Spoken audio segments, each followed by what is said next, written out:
The shirt was light blue, some kind of fancy fabric I couldn't pronounce. Silk blend, maybe, or one of those new synthetic materials that cost more than my monthly electric bill. I'd folded it the same way I'd folded her clothes for 28 years. Sleeves tucked in, smooth down the middle, creased at the sides. It looked fine to me, perfect even, certainly better than it would have looked crumpled in a heap. I was working my way through the basket methodically, the way I always did. Shirts first, then pants, then the smaller items. It was Saturday morning, just after 9. The coffee maker burbled in the corner. NPR played softly from the radio on the windowsill. I'd been retired for 14 months now, and I'd settled into this routine, helping Jessica and Derek with their laundry when they came by for weekend visits. It gave me something to do, made me feel useful, made me feel like I was still contributing something to my daughter's life. The house was quiet except for the domestic sounds, the hum of the refrigerator, the distant murmur of Derek's voice upstairs as he talked on the phone, the gentle whisper of fabric sliding against fabric as I folded. Peaceful. Or at least it had been. "Dad, what the hell is this?" Jessica's voice cracked through the quiet Saturday morning like a whip, like thunder on a clear day.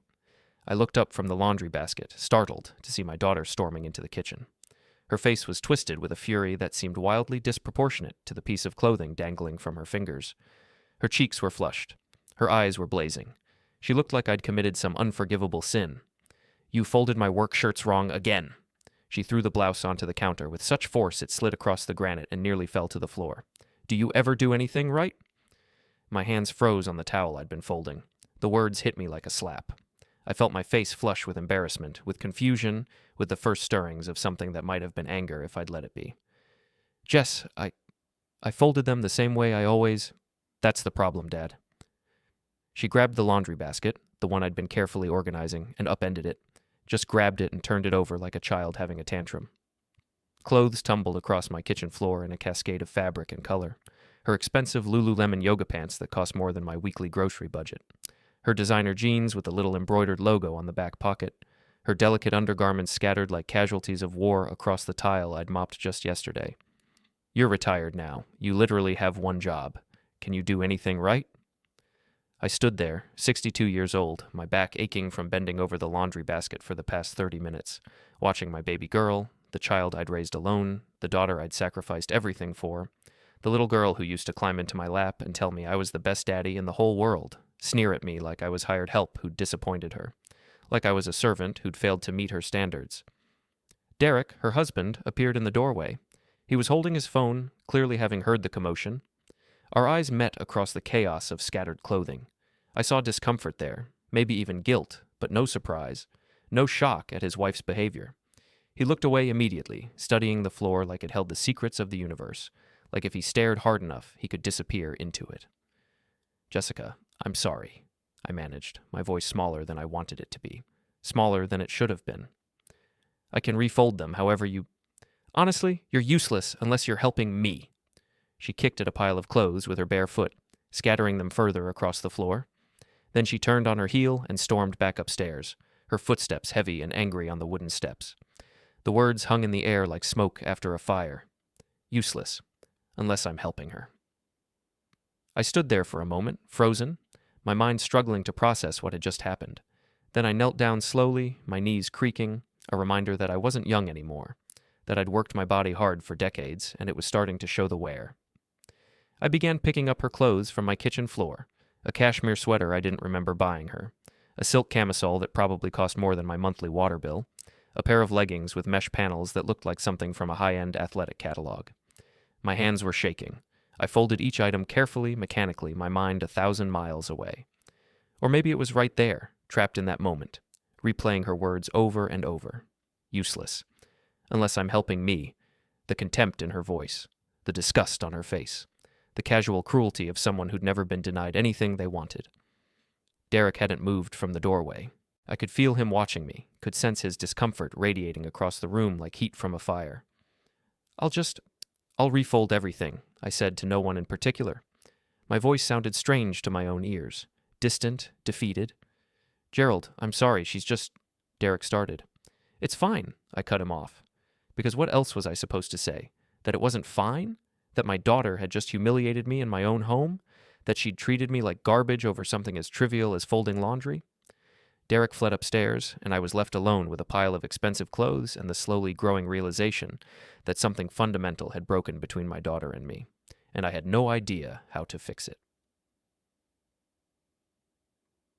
That night, I couldn't sleep. I lay in bed staring at the ceiling, watching the headlights from passing cars paint shadows across the walls, my mind replaying the scene on an endless loop. The look on her face, the contempt in her voice, the casual cruelty of someone who'd never learned that words have weight, that they can cut and bruise and leave scars that last longer than any physical wound. But the more I thought about it, the more I realized it wasn't just about today. This had been building for months, years maybe. A slow accumulation of small moments that I'd dismissed or excused or simply accepted because I didn't know what else to do. Last month, she'd called me while I was at the grocery store, asking me to pick up a few things for her. I'd tried to be helpful, had written down her list carefully, but when I arrived at her apartment with the bags, she'd unpacked them with increasing frustration, finally holding up a carton of coffee creamer like it was evidence in a criminal trial. "Dad, this isn't the right brand." "I thought you said French vanilla." "I said this brand of French vanilla." "It's not that hard. I literally sent you a picture of the label." She'd pulled out her phone, showing me a photo of a nearly identical container. "See? This one. Not whatever store brand you grabbed." I'd apologized, offered to go back and exchange it. She'd wave me off with a sigh of exasperation. "Never mind, I'll just use it. But next time, please actually look at what I send you." I'd left her apartment feeling small, feeling incompetent, feeling like I couldn't even buy coffee creamer correctly. 3 weeks ago, we'd been having lunch together, just the two of us. It had been nice, or I'd thought it was nice. She'd been telling me about work, about the new project she was leading, about her plans for the summer, and then she'd mentioned the Cabo trip, this all-inclusive resort that she and Derek were booking for their anniversary. "That sounds wonderful," I'd said, and I'd meant it. I wanted her to be happy, to have nice things, to enjoy her life. But then I'd made the mistake of adding, "Although with the economy the way it is, maybe you could do something local. Save some money for the future?" The change in her expression had been immediate and dramatic. The warm smile had vanished, replaced by something cold and defensive. "Oh my God, you're so out of touch." She'd set down her fork with a clatter. "Self-care isn't optional, Dad. Maybe your generation didn't understand mental health, but we do. We understand that experiences matter, that you can't just grind yourself into the ground without ever taking a break." "I wasn't suggesting you grind yourself into the ground. This is why I don't talk to you about money stuff. You don't get it. You don't understand how stressful our lives are, how much we need these breaks to recharge." I'd backed off immediately, apologized for overstepping. We'd finished lunch in awkward silence, and I'd picked up the check like always, and she'd left without thanking me. Last week, I'd stopped by her apartment unannounced. Maybe that was my first mistake, with some old family photos I'd found while cleaning out my closet. I'd thought she might like to have them, might want to see pictures of herself as a baby, of her mother holding her in the hospital. But when I'd arrived, she'd been in the middle of rearranging her living room, and she'd barely glanced at the photos before setting them aside. "Can you help me move this couch?" she'd asked. "I'm trying to create better flow in here." I'd helped, of course, moved the couch where she wanted it, then moved it again when she decided the first spot didn't work, then moved it a third time. My back had been screaming by the end, but I'd done it because she'd asked, because I wanted to help, because that's what fathers do. But nothing I'd done had been right. The couch was too far from the wall, too close to the TV. The angle was wrong. The feng shui was off. Finally, she'd sighed in frustration. "You don't understand my aesthetic, Dad. Just, never mind. I'll have Derek help me later." I'd left feeling dismissed, feeling obsolete, feeling like my help wasn't actually help at all, just another inconvenience she had to manage. When did my little girl become this person? When did helping her become insufficient? When did my presence become an inconvenience rather than a comfort? I sat up in bed at 2 a.m, my chest tight with a feeling I couldn't quite name. It wasn't just hurt, though I was hurt. It wasn't just anger, though there was anger there too, simmering beneath the surface. It was something bigger, something more complicated. A gnawing suspicion that something had fundamentally broken between us, that the relationship I thought we had, the close, loving, father-daughter bond I'd worked so hard to maintain, was actually something else entirely. Something unhealthy and unbalanced and unsustainable.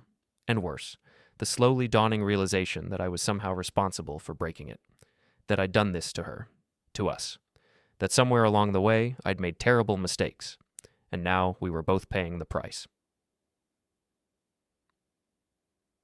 The next morning, I found Derek in the garage. He was fiddling with a bicycle that had been broken for 6 months. The same bicycle he'd promised Jessica he'd fix countless times. The chain hung loose, the gears were rusted. It was clear he'd been avoiding the task, using it as a refuge, a place to hide when things got uncomfortable in the house. The garage smelled like motor oil and old cardboard. Dusty light filtered through the high window.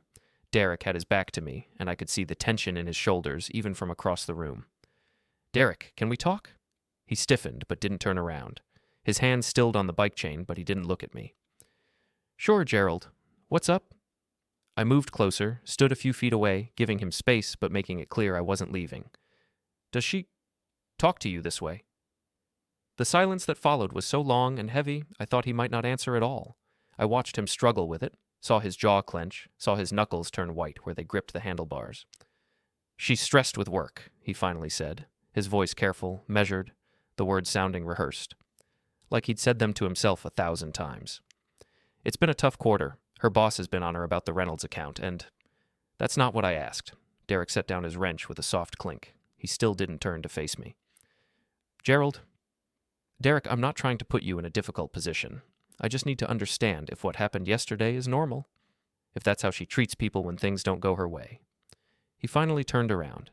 He looked exhausted, not just tired from lack of sleep, but soul-tired, worn down by something he'd been carrying for too long.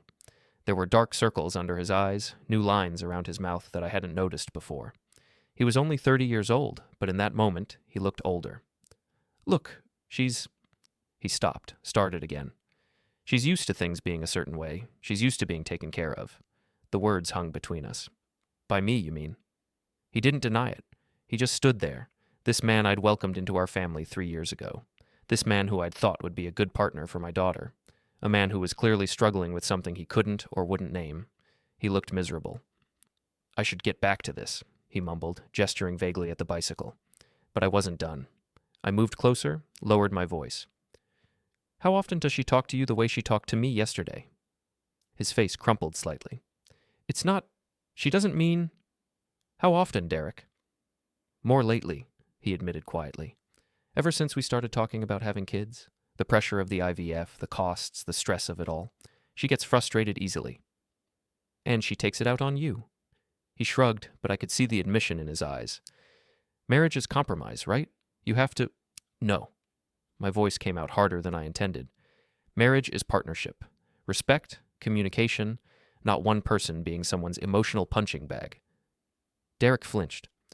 "She's not that bad. She has high standards. She knows what she wants." "And what about what you want? What about what's reasonable to expect from the people who love her?" He had no answer for that. He picked up the wrench again, turned back to the bike. I could see his hands shaking slightly. "Derek, I'm going to ask you something, and I need you to be honest with me. Do you know where all her money comes from? Do you know how she affords everything?" His shoulders hunched. "She handles all our finances. I assumed she was good at budgeting. She makes decent money at her job, and she makes $68,000 a year. Right, which is... Her apartment is $2,400 a month. That's $2,800 annually, just in rent. Almost half her pre-tax income." Derek turned slowly, his face confused. "She told me it was $1,800. It's not. And her car payment is $1,200 monthly. That's another $14,400 a year." I watched the math play across his face, watched him try to make it work, watched the numbers refuse to add up. "I thought her parents left her something," he said weakly. "She always talked about having some family money." "Her mother died giving birth to her, Derek. There was no inheritance, no trust fund, no secret savings account passed down through generations. There was only me, working myself to death to make sure she never had to struggle the way I did." "Jesus," Derek whispered. "Did you really not know? Or did you just not want to know?" He slumped against the workbench, and for a moment I thought he might cry. "I guess I didn't ask the right questions. It was easier not to. When I suggested we look at our budget together, she'd get defensive, tell me she had it handled. And I let her, because the alternative was dealing with her anger." "So you've been enabling her too." The words were harsh, but true. Derek nodded slowly, accepting the weight of them. "What do I do now?" he asked, and he sounded so young, so lost. "You stop walking on eggshells. You start being her partner instead of her subject. You start asking questions and expecting real answers." She'll be furious. Probably. She might. He stopped, couldn't finish the sentence. She might what? Leave you? Derek, if your marriage can't survive basic financial transparency and respectful communication, then it's already over. You're just going through the motions. He looked at me with such naked fear that I almost regretted being so blunt. Almost. I love her, he said softly. I know you do. I love her too. But love without boundaries isn't love. It's enabling. And we've both been enabling her for too long. Before Derek could respond, before I could say anything else, we heard footsteps on the stairs inside the house. What's going on? Jessica's voice cut through the moment. She appeared in the doorway connecting the garage to the house, wearing one of the shirts I'd folded wrong. Her hair was messy from sleep, her face still puffy. But her eyes were sharp, suspicious. She looked from Derek's guilty expression to my face and back again. Derek and I were just talking, I said calmly. About what? About bicycles, Derek lied, too quickly. Jessica's eyes narrowed. She knew something was happening, could sense the undercurrents even if she couldn't identify them. But instead of asking more questions, instead of engaging, she just shook her head. Whatever. Derek, I need you to help me with something upstairs. It wasn't a request, it was a command. Derek looked at me one more time, an apology in his eyes, a plea for understanding, and then followed his wife inside. I stood alone in the garage, surrounded by the detritus of a life half-lived, and knew with absolute certainty what I had to do. This ended today. At 2 a.m. that night, I found myself in my home office, unable to sleep for the second night in a row. The house was silent except for the ticking of the grandfather clock in the hallway, the one my own father had given me when I graduated college, the one I'd nearly sold a dozen times over the years when money was tight but couldn't bring myself to part with. It had watched over every milestone of Jessica's life. Her first steps, her first day of school, her high school graduation, her wedding, and now this. I opened the filing cabinet in the corner, the one I always kept locked, the one Jessica had never asked about, and pulled out a thick folder labeled Jessica Support in my own handwriting. The folder was heavier than I remembered, bloated with papers and receipts and statements I'd been accumulating for years. I'd been keeping records, not because I expected her to pay me back. I'd never thought of it that way, had never imagined asking for repayment. I did it because I needed to track it all for my own financial planning, needed to make sure I wasn't spending myself into disaster, needed to see the numbers in black and white so I could make informed decisions about my own future. Now, as I spread the documents across my desk in the pool of light from my reading lamp, the full scope of what I'd been doing hit me like a freight train. The first stack, automatic payment confirmations to her landlord. I'd set it up through my bank's bill pay system 18 months ago when she'd called me in tears, saying she'd miscalculated her budget and couldn't make rent. Just this once, she'd said, just until I get back on my feet. I'd set up the automatic payment thinking it would be temporary, that she'd take it over after a month or two. That was $2,400 per month. For 14 months since we'd had that conversation. I did the math on my calculator. $33,600, enough to buy a decent used car, enough for a year of community college, enough to live on for nearly a year if you were careful. Gone. The next stack made my stomach turn. The credit card statement from last year. She'd called me in tears, real tears, the kind that broke my heart, the kind that made me want to fix everything immediately. She'd made a mistake, she'd said. She'd gone on a shopping trip with her friends, had gotten caught up in the moment, had splurged on things she shouldn't have. The minimum payment was more than she could afford, and if she missed it, her credit score would tank. Dad, I've learned my lesson, she'd said, her voice small and ashamed. I promise I'll never do this again. Can you help me this one time? I'll pay you back, I swear. $8,600 to bail her out. I'd withdrawn it from my savings account, the one I'd been slowly building back up after paying for her wedding. She'd promised to pay me back at $500 a month. That was 11 months ago. I'd never seen a dime. And according to her Instagram posts, she hadn't learned any lessons about spending. Car payment statements, a stack of them, neat and organized in chronological order, her luxury SUV with the heated leather seats, the panoramic sunroof, the premium sound system, the one she'd insisted she needed because her old car, a perfectly functional 5-year-old sedan, was embarrassing and didn't reflect her professional image. I'm moving up in my career, Dad, she'd told me. I need to look the part. You understand, right? It's an investment in my future. I'd co-signed because she couldn't get approved for the loan on her own. Then, 6 months in, when she'd confessed she was struggling with the payments, I'd quietly taken them over. Just for a few months, she'd said. That was 19 months ago. $200 per month for 19 months. I wrote it down. $22,800. Car insurance, $340 monthly for the same 19 months. I added it up, $6,460, student loan interest payments. This one was particularly galling because I'd already paid for her college education. 4 years at a state university, tuition and room and board, books and fees. I'd thought that was it, that she'd graduate debt-free, that I'd given her the gift of starting adult life without that burden. But she'd taken out loans anyway. For living expenses, she'd said, for study abroad opportunities, and professional development courses, and networking events. Loans I hadn't known about until after graduation, when she'd come to me crying about the monthly payments. I can't afford both the principal and the interest, she'd said. If you could just cover the interest payments, I'll handle the principal. That way I'm still being responsible, still paying my own way. Except as far as I could tell from my records, she'd never paid a cent toward that principal. $520 monthly for the interest alone. For 2 years. I calculated $12,180. Medical bills from her emergency appendectomy last year.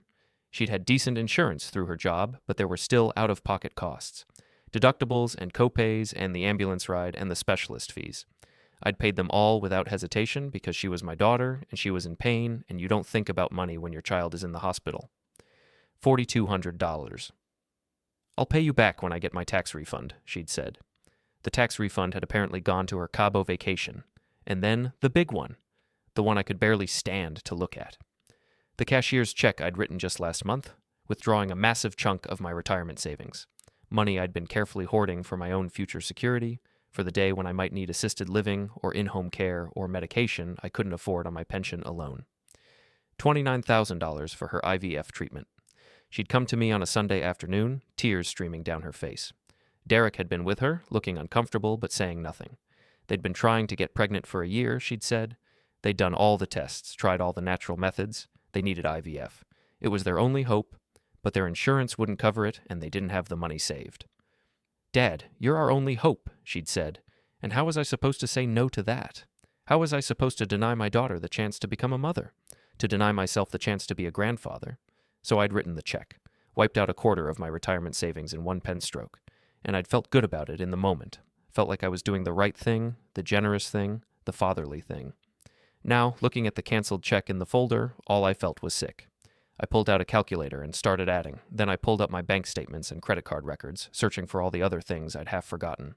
The emergency transfers when her checking account overdrew, the small loans that were never repaid, the bailouts and helpouts and just this onces that had somehow become routine, $300 here for a vet bill when her cat got sick, $500 there when her car needed unexpected repairs. How did a nearly new luxury SUV need so many repairs? $150 for concert tickets she'd already bought before realizing she couldn't afford them. $800 to help with Derek's credit card bill so they could start fresh. $1,000 for new furniture when she'd decided her living room needed updating. Small amounts individually, but they added up. God, they added up. The total came to $132,140. I stared at that number for a long time. $132,140. In 2 years. $63,000 per year. More than I'd ever made in a single year until I was 50 years old. More than some families lived on. Gone. I sat back in my chair, feeling like I'd been punched in the stomach. Then, because I'm apparently a glutton for punishment, because I needed to see the full picture of what I'd created, I opened my laptop and navigated to Jessica's Instagram. The first image that loaded was from 3 weeks ago, Jessica beaming in front of a high-end boutique, holding multiple shopping bags with designer logos. Her caption read, "Treated myself. Self-care isn't selfish." Chef, self-love. You deserve it. Boss babe. I recognized one of those bags. I'd seen the charge on the credit card statement I'd paid off. $400 at a store I'd never heard of for a purse she'd worn exactly once. I scrolled down. More images loaded, each one a dagger.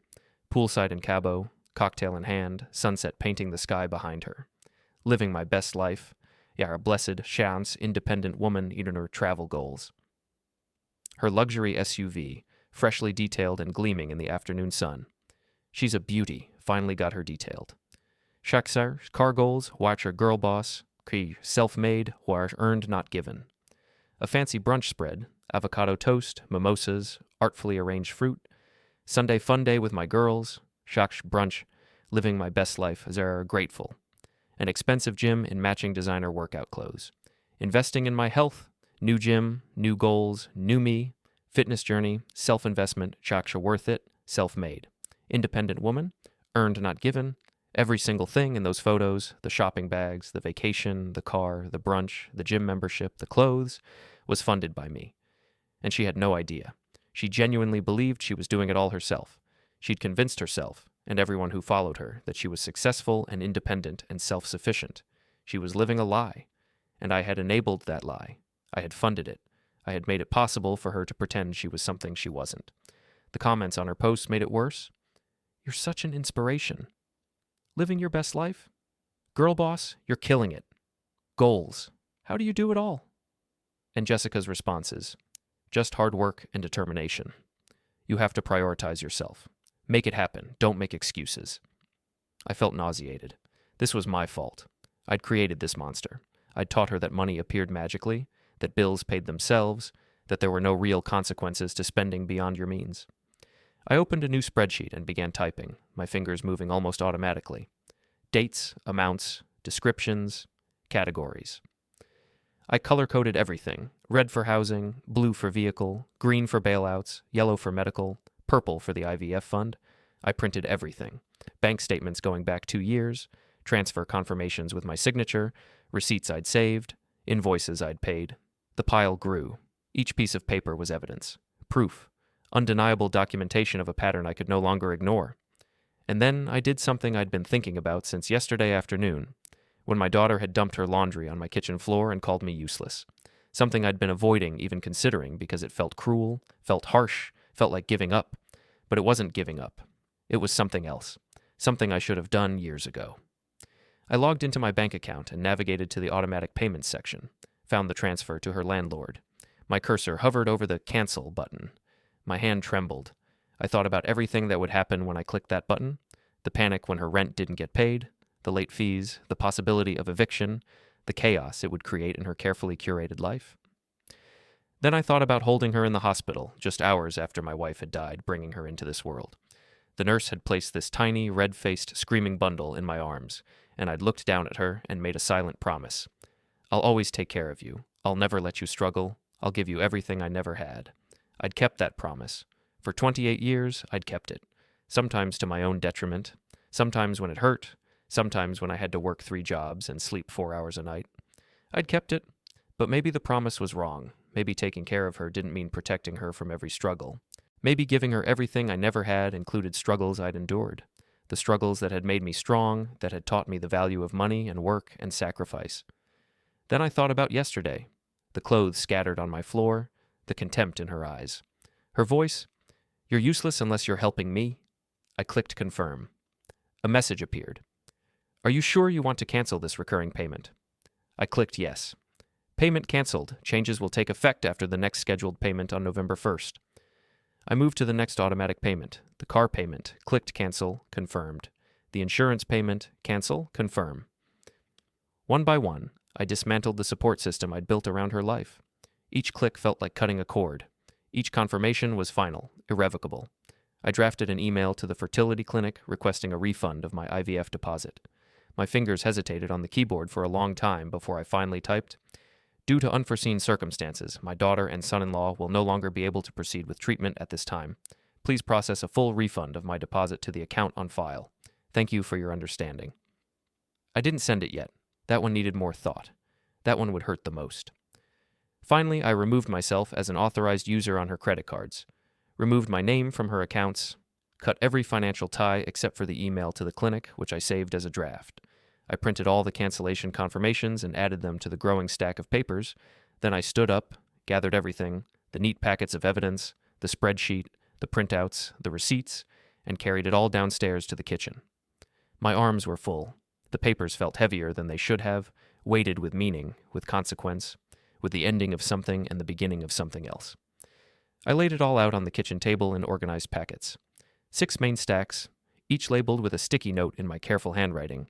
Housing costs, vehicle expenses, credit card bailouts, medical and insurance IVF treatment fund miscellaneous bailouts. And one final packet, the synthesis of everything, the complete breakdown. I made coffee in the pre-dawn darkness. The familiar ritual was soothing.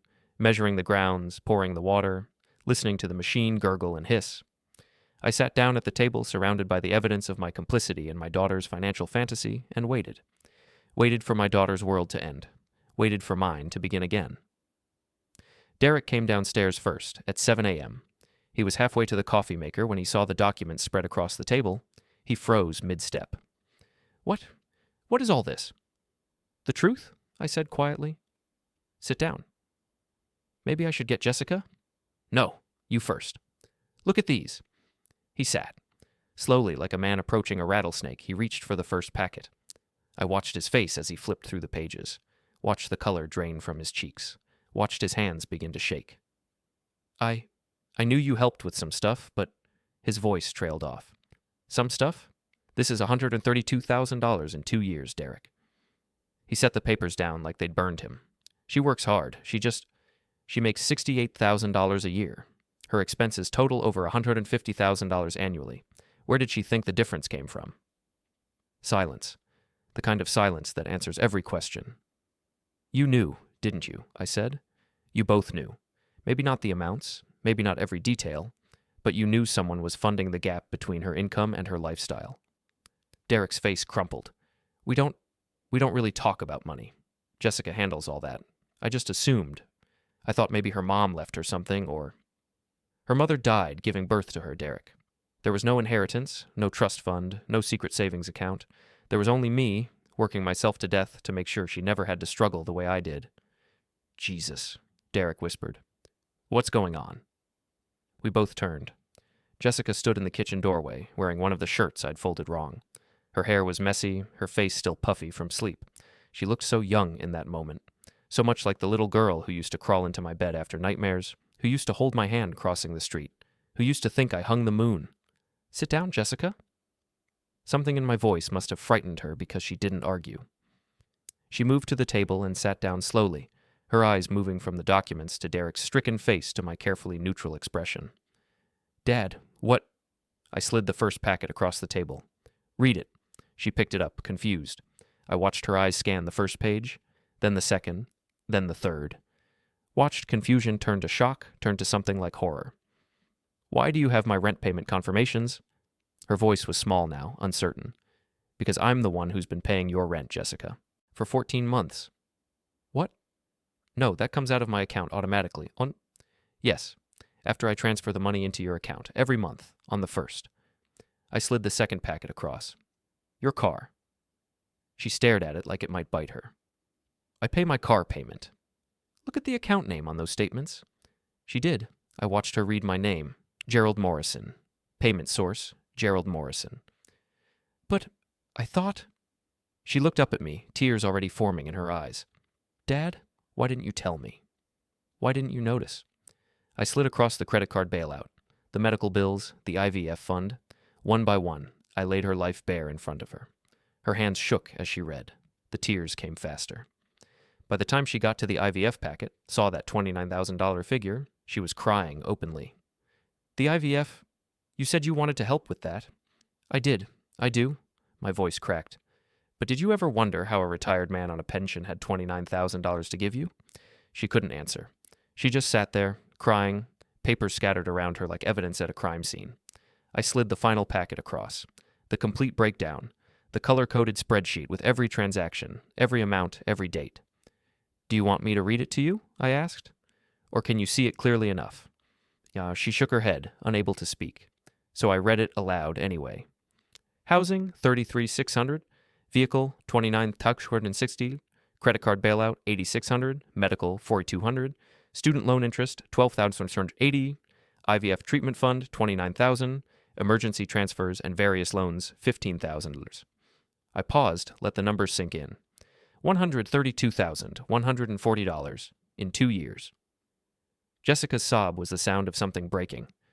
Derek reached for her hand, but she pulled away, burying her face in her arms on the table. Do you know what I did to get that money? I asked quietly. She shook her head, shoulders heaving. When your mother died, I was 34 years old with a newborn baby and $47,000 in medical debt. Do you know how I paid that off while keeping you fed and clothed and housed? She looked up at me, mascara running down her face, and shook her head again. I worked as a warehouse manager during the day. I drove Uber at night. I delivered pizzas on weekends. I slept 4 hours a night for 6 years straight, Jessica. 6 years. I kept that schedule until you started school, and I could drop the pizza job. Her hand went to her mouth. I saved for your college for 18 years. Every tax return, every bonus, every overtime shift, every penny I could scrape together went into your education fund. Do you know what I did for vacation during those 18 years? Silence. Nothing. I took off 3 days when you graduated high school. That was it. No trips, no hotels, no restaurants. Because you were my priority. You were everything. I pulled out my phone and opened her Instagram. I turned the screen toward her. Read your posts, Jessica. Read them out loud. Dad, please, read them, her voice broke as she read. Self-made and loving it. A pause. No one handed me anything. I worked for this. Another pause, longer this time. Independent woman, independent life. I took the phone back. Every designer bag in these photos, I paid for it. Every brunch, every vacation, every luxury you've posted about. My money, my work, my sacrifices that you were too self-absorbed to notice. I didn't know, she sobbed. I didn't know, Dad, I swear. You didn't want to know. That's the difference. I picked up the shirt from yesterday, the one that had started all of this, from where I'd left it folded on the counter. This is what broke me, I said, holding it up. Not because of how I folded it, because of what it represented. Jessica looked at me, tears streaming down her face. For 28 years, I've been folding your life, smoothing out every wrinkle, making everything neat and perfect for you. And yesterday, you threw it in my face. Literally, you threw your clothes on the floor and called me useless. Dad, I didn't mean... Yes, you did. You meant every word, because you've never had to fold your own life, Jessica. You don't know how. I sat down heavily, suddenly exhausted. And that's my fault. I did this to you. No, Dad. I made you this way. I made you entitled by never letting you struggle, never letting you fail, never letting you see the real cost of anything. My voice broke. I thought I was being a good father. I thought protecting you from hardship was love. But I didn't protect you. I crippled you. Please don't say that. For the first time in years, I let myself cry in front of my daughter. My baby girl doesn't know how to stand on her own, and it's my fault. Through my tears, I saw her face, devastated, guilty, lost. She looked like she had when she was 5 and had accidentally broken my favorite mug, except this time, what was broken was so much bigger than ceramic. I slid the final packet across the table. These are cancellation confirmations. Her eyes widened as she read. Every automatic payment, every transfer, every support system I'd built around her life. Canceled. Dad. No, you can't. I already did. This morning at 6 a.m. Jesus Christ, Gerald. Derek stood up so fast his chair tipped over. Dad, please. I have rent due in 4 days. I can't. You make $68,000 a year, Jessica. That's more than I made until I was 45 years old. But with my expenses. Exactly. Your expenses are the problem. I pulled out one more sheet, one I'd made last night while I couldn't sleep. An analysis of her actual spending habits, compiled from the bank statements I'd seen over the years. Rent, $2,400, too expensive for your income. You should be spending no more than $1,700. Car payment, $1,200 monthly. You bought a luxury SUV you couldn't afford. Shopping, averaging $800 to $1,200 per month. Dining out, $600 to $900 per month. Subscription services, $340 per month. Gym, streaming platforms, beauty boxes, wine clubs. Do you even use all of these? She couldn't answer. Vacations, over $6,000 annually. You spend like someone making $150,000, Jessica. You earn $68,000? You've been living a lie. But I work hard, she protested. I worked hard too. I worked harder than you can imagine. And I lived in a one-bedroom apartment until you went to college. I drove a 1998 Toyota until it literally died on the highway. I ate ramen 3 times a week so you could have fresh vegetables. Don't talk to me about deserving things because you work hard. The silence that fell was absolute. Even the house seemed to be holding its breath. What am I supposed to do? Jessica's voice was barely a whisper. What everyone else does. Budget, sacrifice, adjust your lifestyle to match your income. What about the IVF? Derek asked, his voice hollow. We've been planning. This one hurt. God, this one hurt worse than all the others combined. I know, and it kills me. But I can't fund a baby when you can't even fund yourselves. Jessica's breakdown was total. Her head dropped to the table, her sobs so violent I could see her whole body shaking. Derek stood frozen, one hand hovering near her shoulder, not quite touching. I stayed seated. Every instinct in my body screamed at me to comfort her, to take it all back, to tell her it would be okay. But I didn't. I let the weight of reality settle on her shoulders, let her feel what I'd been carrying for 28 years. After several long minutes, Jessica lifted her head. Her face was blotchy and swollen, but there was something new in her eyes, something I hadn't seen in years. "Why are you doing this?" she asked. "Because I love you too much to watch you become this person." "What person?" "Someone who treats people who love them with contempt. Someone who thinks they're owed everything. Someone who's cruel when they don't get their way." "I'm not cruel. Yesterday you called me useless. Last month you told your friends I was embarrassing because I didn't understand cryptocurrency. 3 weeks ago when I suggested you save money instead of going to Cabo, you mocked me in front of Derek. You laughed at me for trying to help you." She had no defense. I could see the memories playing across her face, see her recognizing herself in my words and being horrified by what she saw. "She does talk down to people sometimes," Derek said quietly. Jessica's head whipped toward him. "Derek!" "It's true, Jess." For the first time since I'd known him, Derek showed some backbone. "You do. And I've been too scared to say anything because I didn't want to deal with the fallout. But he's right." "Thank you for being honest," I told him. I turned back to Jessica. "Do you remember when you failed that chemistry class in college?" She nodded slowly. "I paid for you to retake it. Remember when you crashed your car when you were 17? Another nod. "I bought you a new one, better than the one you'd wrecked. Remember when you quit those 3 jobs because they were beneath you?" "Dad, I covered the gaps, every time. And when you maxed out those credit cards last year, who paid them off?" "You did," she whispered. "I taught you that nothing has a cost, that someone will always clean up your messes, that there are no consequences for bad decisions because Daddy will fix everything." I leaned forward. "But I'm not helping you anymore. I'm parenting you. 20 years too late." The rest of that day was the longest of my life. Jessica stayed in her old bedroom with the door closed. I could hear her crying through the walls. Derek sat in the living room, staring at nothing, his whole world view clearly shattered. Around dinner time, I knocked on her door. "Jessica, you need to eat something." No answer. "I made soup. It's on the stove." Still nothing. I went back downstairs, ladled some soup into a bowl, and left it outside her door. It was still there, cold, when I went to bed. She emerged the next morning, laptop clutched to her chest, eyes swollen but determined. "I'm going to make this work," she announced. I looked up from my coffee. "I know you will." She sat down at the table and opened her laptop. "I'm looking at apartments, smaller places, within my actual budget." Something in my chest loosened slightly. "That's smart?" "I'll have to sell my car, get something used." "Lots of people drive used cars. They're just as reliable." She was typing furiously, making notes. "Cancel the gym membership. I can run outside, cancel all the subscription boxes, start cooking at home, meal prep on Sundays like my friend Kara does." I watched her work, this stranger who looked like my daughter but was acting like an adult for the first time in years. "Dad?" She looked up, fear naked on her face. "What if I can't do the IVF now?" This was the moment. The place where I could swoop in, fix it, make it all better. That instinct was so strong it was physical, a pressure in my chest, a tightness in my throat.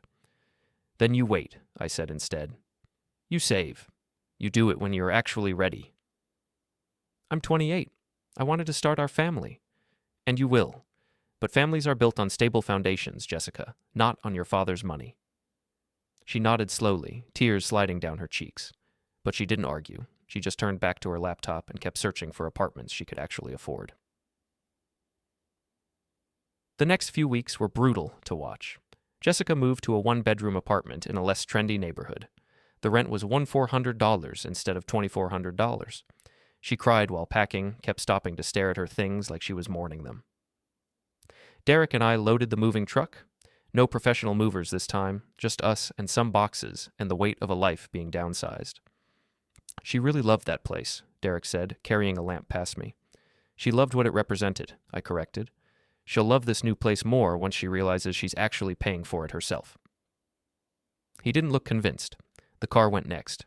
She listed her luxury SUV online and bought a 2016 Honda Civic with the difference. When she handed over the keys to her SUV, she stood in the parking lot and cried so hard I almost caved. Almost went over and told her it was okay, I'd keep paying, she could keep her nice things, but I didn't. I watched from my car as Derek held her while she grieved for a vehicle she'd never actually owned, not really. Not in any way that mattered. That night, she called me. I did it, she said. Her voice was raw. I bought a car with my own money. It's mine. Actually mine. How does it feel? A long pause. Then, terrifying. But also, kind of good? That's exactly right. Week 3, she called me at 11 p.m., crying so hard I could barely understand her. I can't do this, she sobbed. Dad, I can't. It's too hard. I was in my car within minutes, driving to her new apartment. She answered the door in pajamas, eyes red, looking more exhausted than I'd ever seen her. We sat on her apartment floor. She didn't have much furniture yet, and I let her cry. I'm so tired, she finally managed. I work all day, and then I come home, and I have to cook and clean and budget and figure out bills, and when does it get easier? It doesn't get easier, I told her honestly. You get stronger. She laughed bitterly. That's not very encouraging. I know, but it's the truth. You asked me to tell you the truth, remember? She wiped her eyes. I see my friends posting their brunch photos and their shopping hauls, and I feel like such a failure. Do you know what they're not posting? She looked at me. Their credit card debt, their anxiety, their parents' money. Her eyes widened. You think they're like you were? She asked. I think very few people are as successful as they look online, Jessica. I think everyone's struggling in ways they don't show.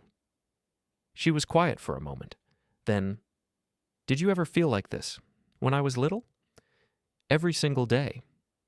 The memory hit me hard. Some nights I'd sit in my car after my shift ended and just cry. I was too exhausted to drive home, too overwhelmed to face one more thing. I never knew. That's because I never wanted you to carry my burden. I took her hand. But maybe that was wrong. Maybe you needed to see what things really cost. Maybe I should have let you struggle sooner when the stakes were lower. She squeezed my hand. Maybe we both made mistakes. Maybe. We sat there for a while in comfortable silence. Then she leaned against my shoulder, and I wrapped my arm around her, and for the first time in months, she felt like my daughter again. I'm sorry I said you were useless, she whispered. I'm sorry for how I treated you. I'm so sorry, Dad. I know, and I forgive you. Thank you for not letting me keep being that person. I kissed the top of her head. That's what parents do, even when it's hard. Especially when it's hard. Month 2 brought visible changes. Jessica paid her rent on time from her own account and texted me a screenshot of the payment confirmation with a string of celebration emojis. She grocery shopped with coupons clipped from the Sunday paper. She actually read her bank statements.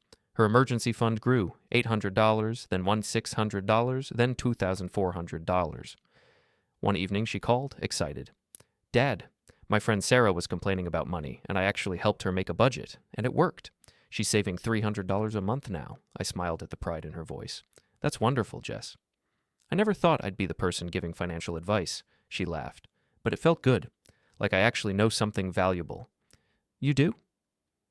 At work, her boss noticed the change. More focus, more maturity, more confidence. She asked for a raise, the first time she'd ever negotiated for herself, and got it. $5,000 more per year. She called me immediately. I did it. I asked for what I was worth, and she said yes. I'm so proud of you. I'm putting half toward my emergency fund and half toward the IVF savings, she said, and I heard the excitement in her voice. Not resentment, not bitterness. Actual excitement about saving her own money for her own goal. I cried after we hung up. Big, ugly, grateful tears. Month 4, Jessica invited me to dinner at her apartment. When I arrived, I was struck by the changes. Her place looked like a home now, not a showroom. Thrift store finds mixed with the nice pieces she'd kept. Photos on the walls, family pictures, memories. A bookshelf she'd built herself from a YouTube tutorial. Plants on the windowsill, actually alive and thriving. You did all this? I asked. She beamed. Derek and I spent last weekend at estate sales. Look at this lamp. $8, and it works perfectly. Derek greeted me at the door with genuine warmth, none of the avoidance from before. Good to see you, Gerald. Come on in. Dinner's almost ready. Dinner was simple but good. Roasted chicken, vegetables, rice. Nothing fancy, but she'd cooked it herself, and she was proud. After we ate, she brought out a folder. I want to show you something. My heart clenched, worried she was about to ask for money, but she didn't. She opened the folder and showed me a spreadsheet, one she'd made herself, detailed and organized. 4 months of expenses, tracked meticulously.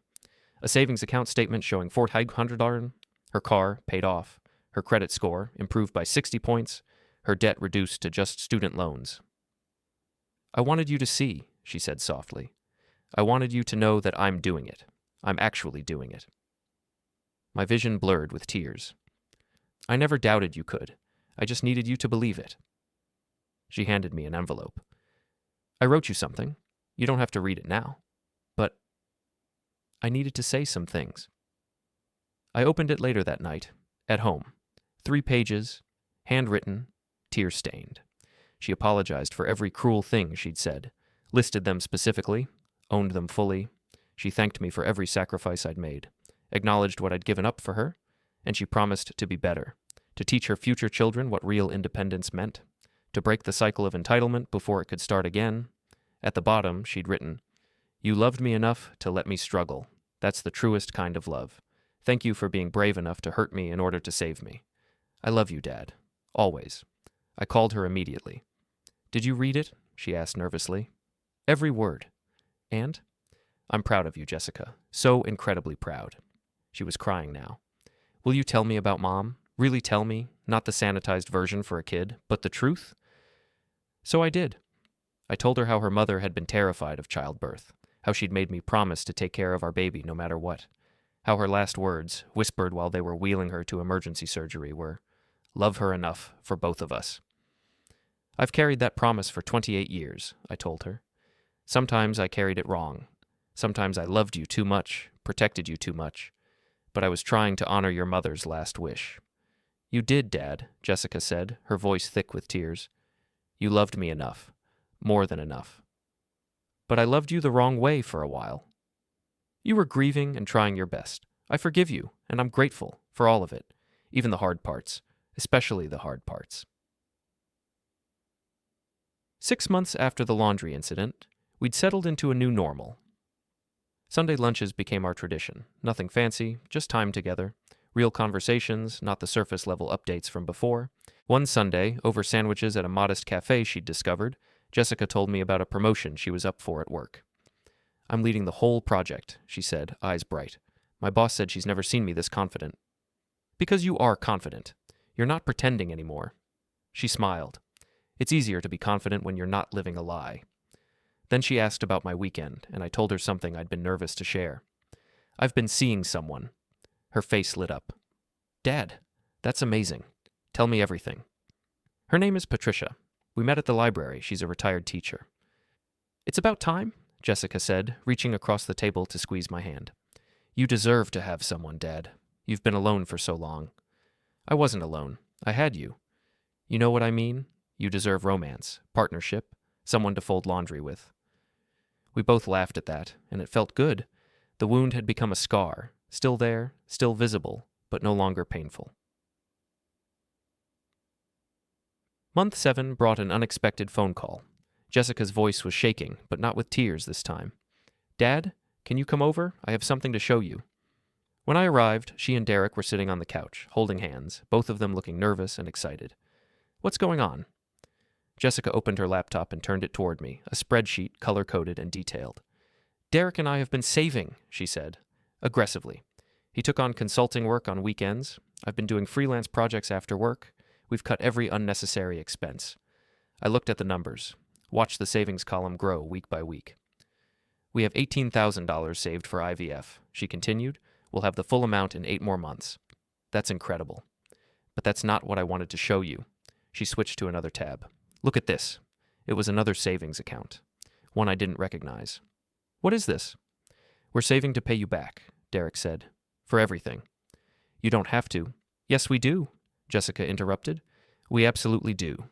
It'll take us a while, probably 5 years at this rate. But we're going to do it. Every dollar." I couldn't speak. My throat had closed up completely. "We know we can't give you back the years of sacrifice," she continued. "We can't give you back your sleep or your health or the time you spent working yourself to death for me, but we can at least return the money, with interest." "I don't need—" "We know, but we do. We need to do this, Dad. Please let us."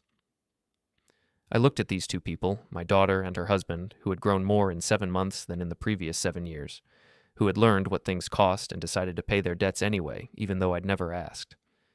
"Okay," I said. "Thank you." Jessica stood up and hugged me, and I held her tight, marveling at how different she felt. Stronger, steadier, real. "I'm sorry it took me so long to grow up," she whispered. "I'm sorry you had to be the bad guy to make it happen." "I'm not sorry," I told her. "Not anymore." A year after the laundry incident, Jessica and Derek moved into a house they'd bought themselves. Nothing extravagant, a modest 3-bedroom in a family-friendly neighborhood, but it was theirs, purchased with money they'd saved and earned. The moving day was different from the last one. No tears this time, just excitement and pride and boxes labeled in Jessica's neat handwriting. I helped them unpack, and at one point, Jessica called me into what would be the nursery. "Look," she said, showing me her phone. It was a payment confirmation. The full amount for IVF, paid in full from their savings account. "We're starting the process next month," she said, tears in her eyes. "And we're doing it ourselves. No help, no bailouts, just us." "I'm so happy for you," I said, and I meant it with every fiber of my being. She hugged me tight.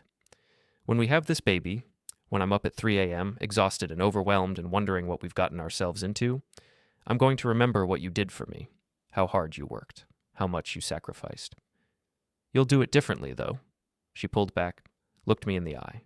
"Yes, I'll let them struggle a little. I'll let them fail sometimes.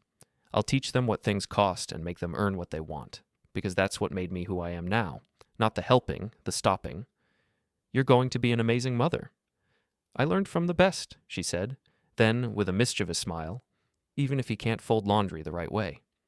We both laughed, and I grabbed a dish towel from one of the boxes and threw it at her. "How's this for folding?" She threw it back. "Terrible. Absolutely terrible."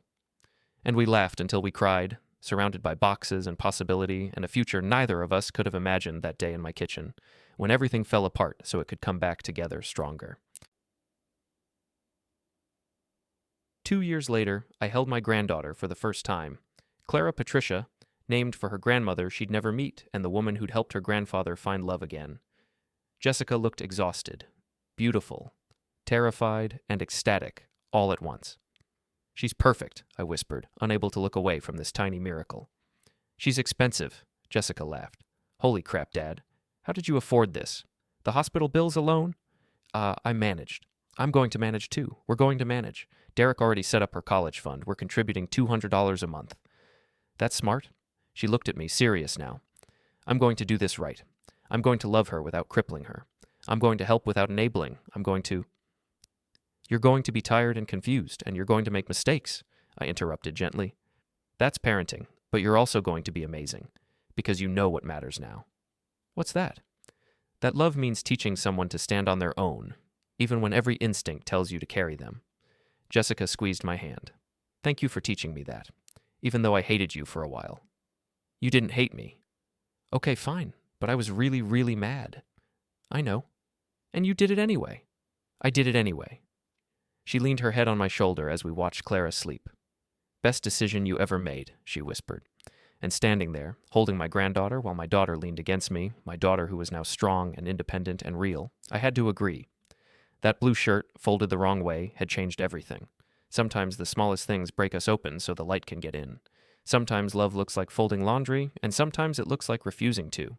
Either way, it's still love.